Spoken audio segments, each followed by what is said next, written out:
पर क्लिक करें।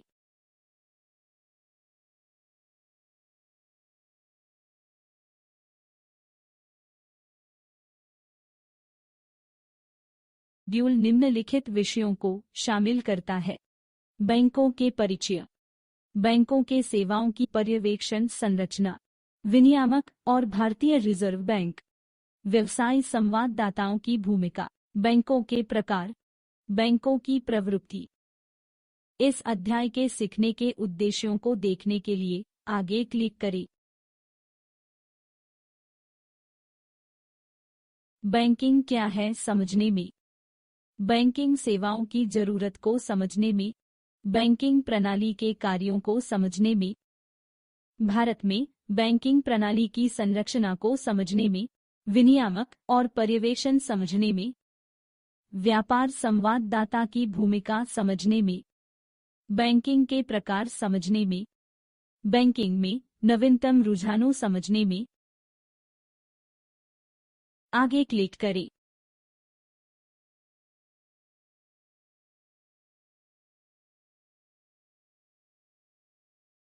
बैंकिंग क्या है?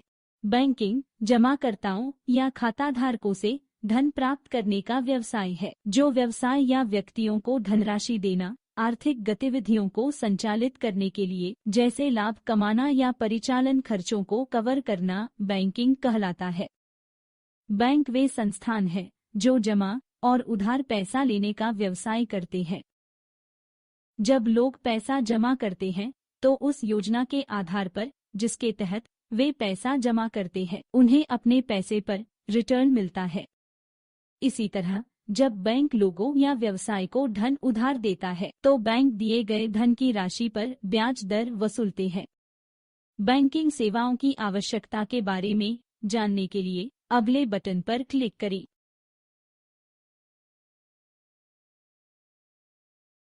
बैंकिंग सेवाओं के लिए क्या आवश्यक है? वाणिज्यिक बैंक अर्थव्यवस्था और किसी भी देश की वित्तीय प्रणाली में एक प्रमुख भूमिका निभाते हैं। जब पैसा बचाना और बढ़ाना हो तो बैंक महत्वपूर्ण होते हैं। बैंक विभिन्न दलों के बीच धन की आवाजाही को आसान बनाते हैं। व्यक्तियों और संगठनों को बैंक खातों और सेवाओं की आवश्यकता होती है जो उन्हें सुरक्षित रूप से नकदी रखने और लेन देन करने में सक्षम बनाती है। उन्हें सूक्ष्म ऋण से लेकर बड़े पैमाने पर कॉरपोरेट वन तक निवेश और आर्थिक उन्नति को सक्षम करने के लिए क्रेडिट तक पहुंच की आवश्यकता होती है। व्यक्तियों, व्यवसायों और संस्थानों को ऐसे जोखिमों की एक श्रृंखला से खुद को बचाने की आवश्यकता है जो किसी व्यक्ति या संगठनात्मक स्तर पर वहन नहीं कर सकते। ग्राहकों को बचत और धन सृजन वाहनों की जरूरत होती है जिसमें वे अपना पैसा लगाते हैं। बैंक ग्राहकों की आवश्यकतानुसार वित्तीय स्थिति और उपयुक्त उत्पादों और सेवाओं पर आवधिक सलाह देते हैं। बैंकिंग के कार्यों के बारे में जानने के लिए नेक्स्ट बटन। आइए अब हम बैंक के प्रमुख कार्य सीखते हैं। जमा स्वीकार करता है। बैंक भविष्य के उपयोग के लिए लोगों से विभिन्न प्रकार के जमा, बचत, निश्चित, वर्तमान और आवर्ती को स्वीकार करता है। ऋण धन देता है। बैंक एक निश्चित अवधि के लिए निश्चित ब्याज दर पर ऋण या अग्रिम के रूप में व्यक्तियों को धन देता है। रेमिटेंस सुविधाएं। बैंक प्रेषण सेवा, मेल स्थानांतरण, डिमांड ड्राफ्ट प्रदान करता है। अन्य कार्य। Bank overdraft, bill of exchange, bill में छूट आदि प्रदान करता है। जारी रखने के लिए क्लिक करें। इस विषय में भारतीय बैंकिंग प्रणाली की संरचना फ्लो चार्ट के रूप में दिखाई गई है। भारतीय रिजर्व बैंक की देखरेख में, जिसे सेंट्रल बैंक ऑफ इंडिया के रूप में भी जाना जाता है, बैंकों को दो व्यापक श्रेणियों में वर्गीकृत किया गया है: अनुसूचित बैंक और गैर अनुसूचित बैंक। अनुसूचित बैंकों को वाणिज्यिक बैंकों और सहकारी बैंकों में वर्गीकृत किया गया है। वाणिज्यिक बैंकों को 4 श्रेणियों में वर्गीकृत किया गया है, अर्थात सार्वजनिक क्षेत्र के बैंक, निजी क्षेत्र के बैंक, विदेशी बैंक और क्षेत्रीय ग्रामीण बैंक। सहकारी बैंकों को 3 श्रेणियों में वर्गीकृत किया गया है वे राज्य सहकारी बैंक, जिला सहकारी बैंक और अन्य सहकारी बैंक है। सार्वजनिक क्षेत्र के बैंकों को आगे 3 श्रेणियों में वर्गीकृत किया जाता है। वे हैं स्टेट बैंक और एसोसिएट बैंक, राष्ट्रीयकृत बैंक और अन्य सार्वजनिक क्षेत्र के बैंक। भारतीय बैंकिंग प्रणाली के बारे में जानने के लिए आगे क्लिक करें।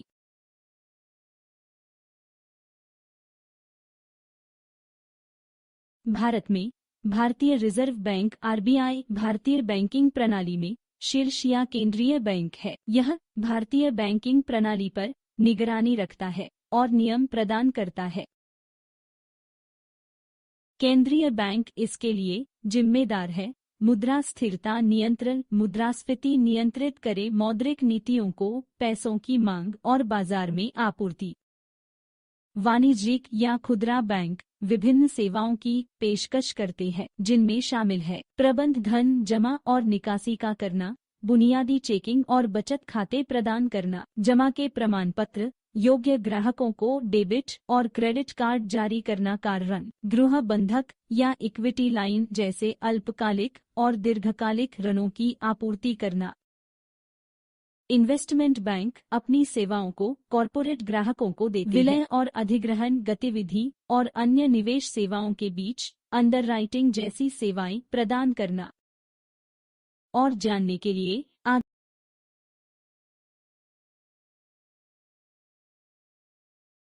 इस अनुभाग में आप व्यवसाय संवाददाताओं की जिम्मेदारियों और नौकरी का विवरण सीखेंगे।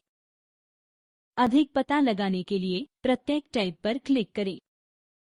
एक बार जब आप ऑन स्क्रीन सामग्री को पढ़ लेते हैं और इसे समझते हैं तो आप क्लिक करके विंडो बंद कर सकते हैं। ऊपरी बाएं कोने पर बंद एक्स बटन पर जारी रखने के लिए इंट्रोडक्शन क्लिक करें।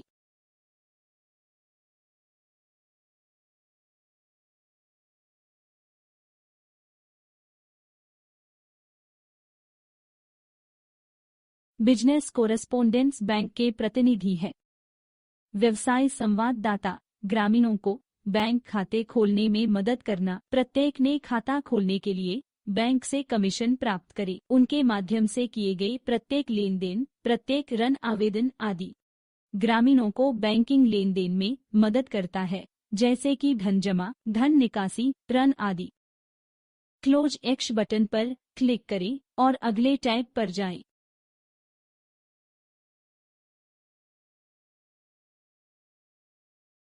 आरबीआई के दिशा निर्देशों के अनुसार निम्नलिखित संस्थाएं बैंकों के लिए व्यवसाय संवाददाता बीसी की नियुक्ति के लिए पात्र है। ट्रस्ट अधिनियमों के तहत पंजीकृत सोसाइटी को पंजीकृत किया गया है। पारस्परिक रूप से सहायता प्राप्त सहकारी समितियां अधिनियम या राज्यों के सहकारी समितियां अधिनियम। 25 कंपनियों के स्टैंड अलोन संस्थाओं या जिसमें एनबीएफसी बैंकों, दूरसंचार कंपनियों और अन्य कॉरपोरेट संस्थाओं या होल्डिंग कंपनियां इक्विटी हिस्सेदारी 10% से अधिक नहीं है। डाकघर, सेवानिवृत्त बैंक कर्मचारी, भूतपूर्व सैनिकों, सरकारी कर्मचारियों, सेवानिवृत्त व्यक्तिगत किराना, चिकित्सा, उचित मूल्य की दुकान के मालिक, व्यक्तिगत public call office PCO operator. Bharat सरकार की लघु बचत योजनाओं के एजेंट, बीमा कंपनियां, ऐसे व्यक्ति जिनके पास स्वयं के पेट्रोल पंप है, सेवानिवृत्त शिक्षक, बैंकों से जुड़े स्व सहायता समूह, एसएचजी 1 कंपनियों की प्रकृति में एनबीएफसी गैर बैंकिंग वित्त कंपनियों को लेने वाले गैर डिपॉजिट से जुड़े गैर ऋणदाता जिनके माइक्रो फाइनेंस पोर्टफोलियो वित्तीय रूप से बहिष्कृत जिलों में उनके एन का 80% से कम नहीं है। आरबीआई ने अब बैंकों को किसी भी व्यक्ति को संलग्न करने की अनुमति दी है जिसमें बीसी के रूप में काम करने वाले कॉमन सर्विस सेंटर सीएससी शामिल है, जो बैंकों के स्तर के अधीन है और उनकी उचित परिश्रम को पूरा करने के साथ साथ अतिरिक्त सुरक्षा उपायों को स्थापित करने पर विचार किया जा सकता है। उपयुक्त एजेंसी के जोखिम को कम करने के लिए क्लोज एक्स बटन पर क्लिक करें और अगले टैब पर जाएं।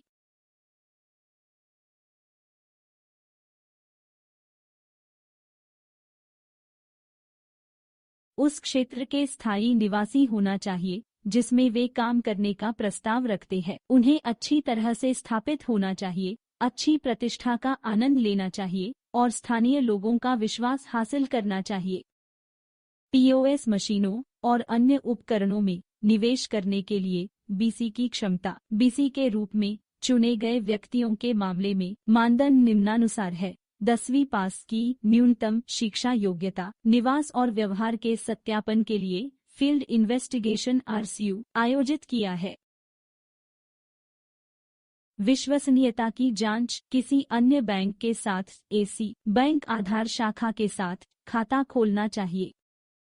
व्यवसाय के वॉल्यूम के आधार पर सुरक्षा जमा बैंक गारंटी की उपयुक्त राशि। क्लोज एक्स बटन पर क्लिक करें और अगले टैब पर जाएं।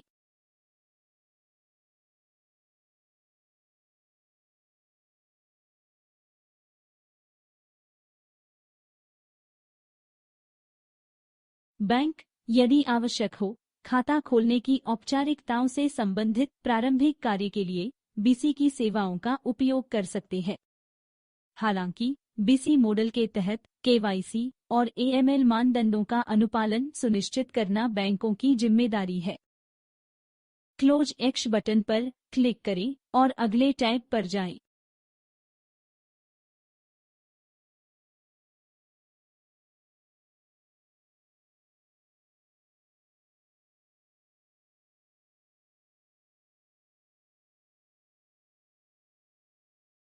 बैंक को बीसी की हिरासत या कब्जे में ग्राहक की जानकारी की सुरक्षा और गोपनीयता के संरक्षण को सुनिश्चित करना चाहिए। क्लोज एक्स बटन पर क्लिक करें और अगले टैब पर जाएं।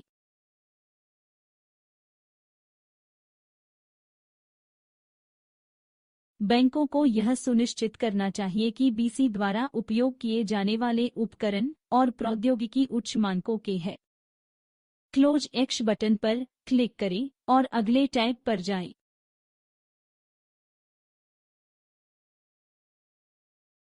बैंकों द्वारा बीसी के खुदरा आउटलेट उप एजेंट के संचालन और गतिविधियों पर पर्याप्त पर्यवेक्षण सुनिश्चित करने के लिए प्रत्येक रिटेल आउटलेट बीसी के उप एजेंट को एक विशिष्ट के निरीक्षण के तहत संलग्न होना आवश्यक है। बैंक शाखा को आधार शाखा के रूप में नामित खुदरा शाखा के रिटेल आउटलेट सब एजेंट के व्यवसाय के स्थान के बीच की दूरी ग्रामीण, अर्ध शहरी और शहरी क्षेत्रों में 30 किलोमीटर और महानगरीय केंद्रों में 5 किलोमीटर से अधिक नहीं होनी चाहिए। क्लोज एक्स बटन पर क्लिक करें।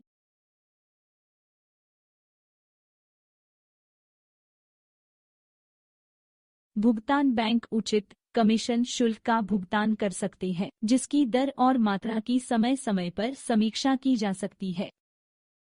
बीसी के साथ समझौता विशेष रूप से उन्हें बैंक द्वारा अपनी ओर से प्रदान की गई सेवाओं के लिए सीधे ग्राहकों को कोई शुल्क लेने से रोकना चाहिए।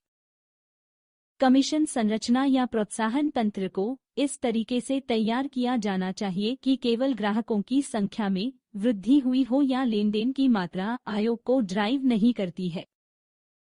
पारिश्रमिक को ग्राहक के संतुष्टि के कुछ संकेत या माप पर निश्चित और परिवर्तनीय भागों पर निर्भर अंतर को जोड़ना चाहिए। सेवा की कमी के मामले में चर पारिश्रमिक का कुछ हिस्सा स्थगित या वापस लाया जा सकता है।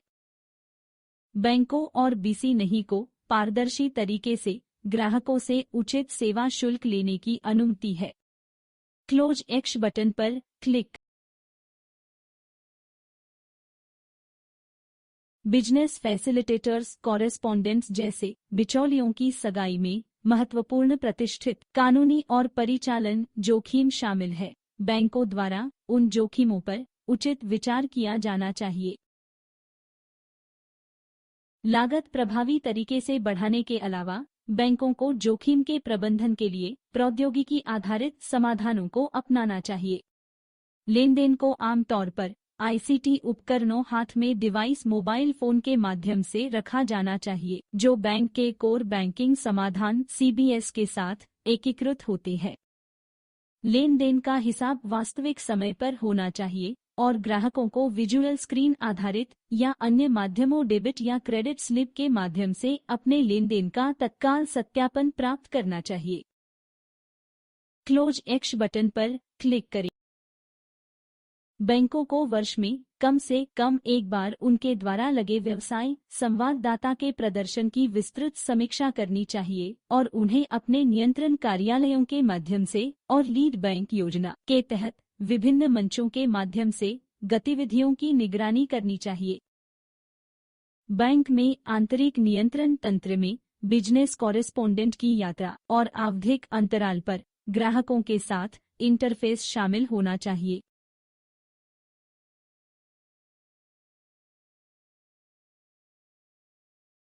बैंकों के प्रकार। बैंकों को उनके द्वारा संचालित व्यवसाय के प्रकार के आधार पर कुछ श्रेणियों में रखा जा सकता है। वाणिज्यिक बैंक निजी व्यक्तियों और व्यवसायों को सेवाएं प्रदान करते हैं। खुदरा बैंकिंग प्रदान करता है, व्यक्तियों और परिवारों को ऋण जमा और धन प्रबंधन करते हैं। सामुदायिक बैंक वाणिज्यिक बैंकों से छोटे होते हैं। वे स्थानीय बाजार पर ध्यान केंद्रित करते हैं। वे अधिक व्यक्तिगत सेवा प्रदान करते हैं और अपने ग्राहकों के साथ संबंध बनाते हैं। और जानने के लिए डिजिटल इंडिया के युग में बैंकिंग और वित्तीय सेवाओं का बड़े पैमाने पर विकास हुआ है और यह घटना जारी है। इस परिवर्तन को नई नियामक नीतियों और ग्राहकों की अपेक्षाओं जैसे विभिन्न घटकों के लिए जिम्मेदार ठहराया जा सकता है। नवीन तकनीकों के बीच गठबंधन वित्तीय क्षेत्र और बैंकिंग सेवाओं ने पैसे से निपटने की पारंपरिक प्रणालियों और इस सहयोग को बदल दिया है। नवीन तकनीकों के सेवाओं में गठबंधन प्रवृत्तियों के साथ और बड़े पैमाने पर पैसे से निपटने की पारंपरिक प्रणालियों और इस सहयोग को बदल दिया है। वित्तीय सेवाओं में उभरती प्रवृत्तियों के साथ बड़े पैमाने पर बदलाव की उम्मीद है। फिनटेक कंपनियों, इंटरनेट बैंकिंग और मोबाइल बैंकिंग का उदय बैंकिंग क्षेत्र और वित्तीय सेवाओं में उभरती प्रवृत्तियों के कुछ क्लासिक उदाहरण हैं। अब बैंकिंग सेवाओं के नवीनतम रुझानों के बारे में अधिक जानने के लिए प्रत्येक टैब पर क्लिक करें।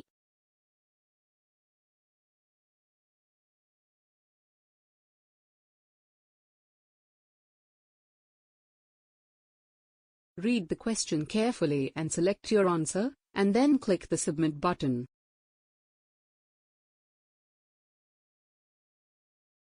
Read the question carefully and select your answer, and then click the Submit button. इस अध्याय में आपने सीखा है। बैंकिंग क्या है? बैंकिंग सेवाओं की जरूरत, बैंकिंग प्रणाली के कार्य, भारत में बैंकिंग प्रणाली की संरचना, भारतीय रिजर्व बैंक द्वारा नियम और पर्यवेक्षण, व्यवसाय संवाददाता की भूमिका और नौकरी का विवरण, बैंकों के प्रकार, बैंकिंग में नवीनतम रुझानों।